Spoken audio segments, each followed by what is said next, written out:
Kung sino ang may prostate cancer, ay sus, wag na kayong gaksaya ng pera nyo. Ayan, oh. Tanim kayong labuyo, ayan. Kain kayo ng labuyo, gaya niyan, pagising, oh sus. Oh. Ayun, ano nyo to, oh. Kain kayo ng labuyo. Ito, ganito kaliit, pwede nyo na itong lunukin, diretso. Or kung hindi kaya, ay di ilagay nyo sa saging. Ayan. Sa may mga prostate dyan, huwag nyo nang antayin magiging cancer na talaga yan at lumaki ng lumaki. Ito,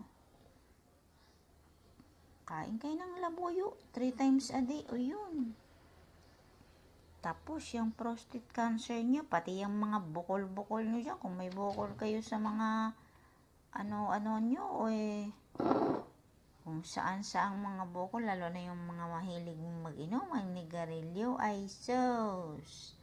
Magkaroon kayo ng mga niya sa baga nyo, sa mga bituka nyo, sa atay nyo. O, ayan.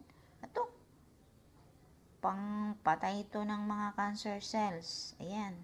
Natural way lang. Oh, sus. Magpa-doktor-doktor ba kayo? Ay, sus.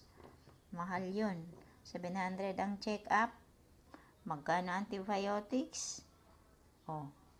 Masahay pa kayo papunta ng doktor. Ay, sus, magtanim na lang kayo sa mga paso nyo. Ayan.